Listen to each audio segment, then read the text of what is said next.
क्षेत्राधिकार है वो अपने हिसाब से समझते हैं कि किनको अपना सहयोगी बनाया जाए, ये तो उनका अधिकार क्षेत्र में आता है। तो ये तो मुख्यमंत्री तय करेंगे कि क्या मंत्रिमंडल का विस्तार कब होगा, किनको बनाएंगे। देखिए, काम के हिसाब से हम लोग बात करते हैं, गाल बजाने से हम लोग को आता नहीं है। हम लोग तो बस काम करने पे भरोसा रखते हैं। नमस्कार, आप न्यूज फाउंडेशन देख रहे हैं। मैं हूं आपके साथ वंदना। बिहार में मुख्यमंत्री नीतीश कुमार समाधान यात्रा पर हैं, लेकिन लगातार विपक्ष के सवाल के घेरे में हैं।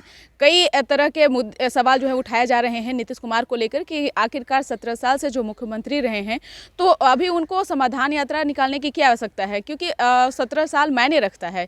इस विषय पर हमारे साथ बात करने के लिए हैं बिहार सरकार में युवा मंत्री सुमित जी, और इनसे है सवाल हमारा कि समाधान यात्रा को कैसे देख रहे हैं, क्या लगता है क्या आवश्यकता पड़ी नीतीश कुमार को? देखिए, समाधान यात्रा इसका जो नाम है, इससे जब मुखिया हमारे जब जाते हैं गांव के पिछले इलाके में, जो समाज के अंतिम पायदान तक हैं, वहां तक जब पहुंचते हैं तो उनसे जो फीडबैक होता है वो फीडबैक उनसे प्राप्त होता है, और फीडबैक के आधार पे ही हम लोग काम कर पाते हैं। फीडबैक उनको जब प्राप्त हो जाता है कि क्या आवश्यकता है, ज़रूरत क्या है क्षेत्र में, इलाके में क्या चीज़ की आवश्यकता है, इस चीज़ की जब जानकारी मिल जाती है उसी हिसाब से हम लोग काम करते हैं।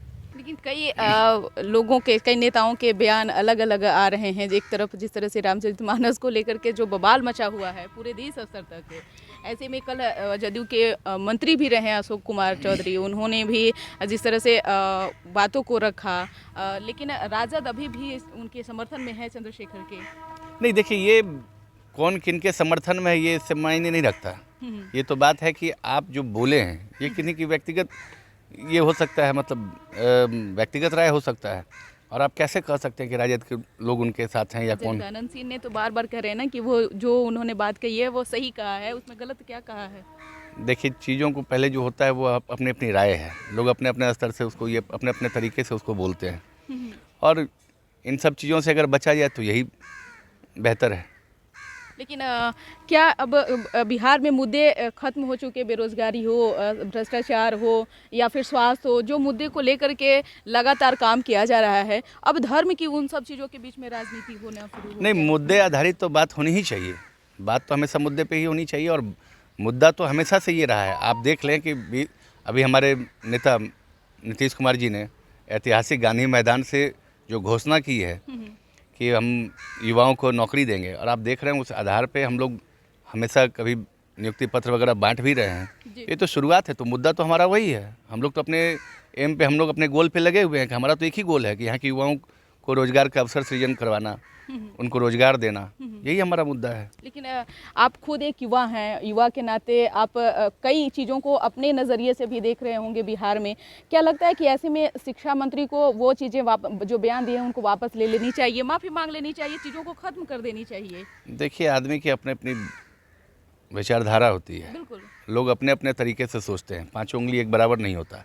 हमारी मानसिकता क्या है, आपकी मानसिकता क्या है, आप अपने हिसाब से सोचते हैं, अगला अपने हिसाब से सोचते हैं। हर किसी को लगता है जो बोलने वाले कि हम सत्य हैं, हम सही हैं, और कुछ लोगों को वो सही नहीं लगता, तो कुछ उनके पक्षधर भी होते हैं, कुछ उनके विपक्ष में भी होते हैं। एक बयान के चलते बिहार में कितनी नुकसान हो रही है, सत्ता पक्ष के लोग सवाल के घेरे में हैं, तो वहीं गठबंधन पे भी असर पड़ेगा, क्योंकि जाहिर सी बात है कि अगर दिशा विपरीत जा रही हो तो लोग स्टैंड तो लेंगे ही ना। देखिए, सीनियर लीडर्स इस पर बैठेंगे और वो बात करेंगे, मुख्यमंत्री जी हों, उप मुख्यमंत्री जी हों, इस पर बैठ के सब तय करेंगे कि आगे क्या इस पर होना चाहिए। उसी हिसाब से जो वो लोग निर्णय लेंगे वो निर्णय होगा।